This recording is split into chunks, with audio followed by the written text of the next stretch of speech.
Bahari ina siri nyingi sana rafiki yangu. Mawimbi yamebeba siri za watu wengi sana. Ni kweli kaka.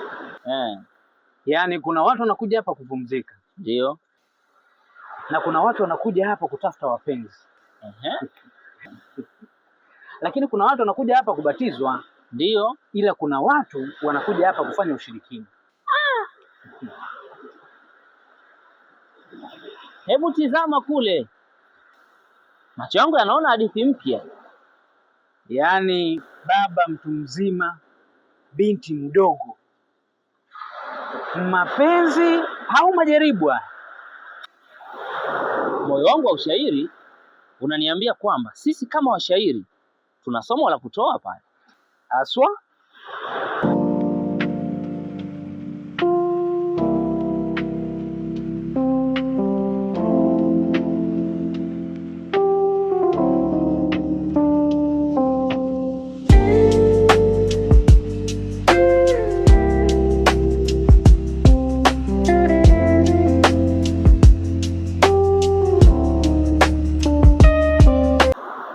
Kaka, mmeniita? Ndio. Tumekuita hapa ili tujue upepo wa moyo wako. Sielewi. Kijana mwenzetu. Dunia ina njia nyingi sana za kufanikiwa, lakini zingine zina miiba. Kijana, ukitembea na kivuli kikubwa kuliko mwanga wako, jiulize, je, ni kivuli au ni giza la usiku? Mafumbo ni mengi sana, sielewi. Tunamaanisha hivi, chunga sana mahusiano yasiyokufaa.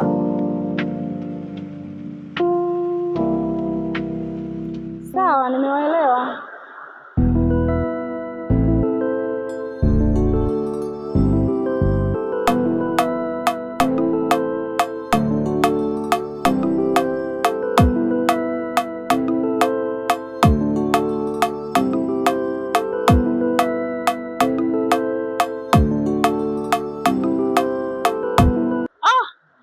Naona somo halijaeleweka kabisa. Inabidi tuwashauri wote.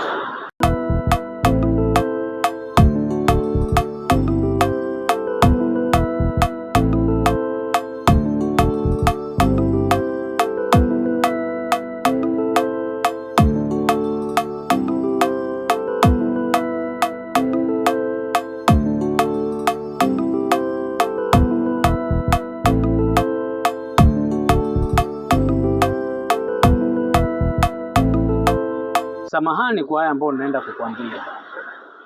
Si jambo jema kwa baba mtu mzima kuwa na mahusiano na binti mdogo.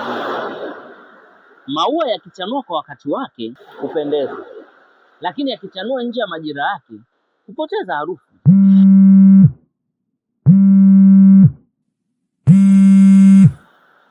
Halo mke wangu. Uko wapi mme wangu? Maana nimerudi nyumbani sijakukuta wewe wala mwanetu. Samahani mke wangu. Nimetoka bila kuambia, tuko bichi, kuna binti yetu hapa tunakula upepo kidogo.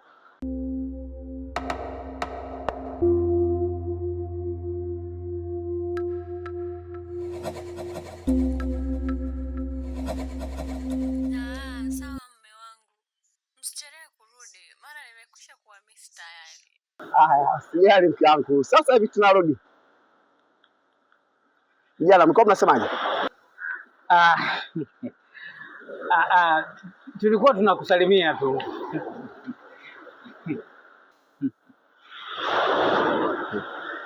Sio kila kitu mnachokiona kipo kama mnavyokiona.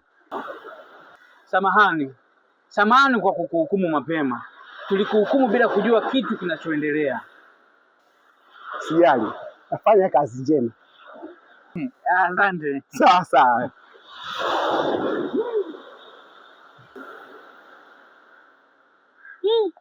Walao wametusifia. Yaani kwa aibu tulioipata leo, tunahitaji kupata funzo kutoka kwenye hili jambo. Usihukumu bila kujua ukweli wa jambo.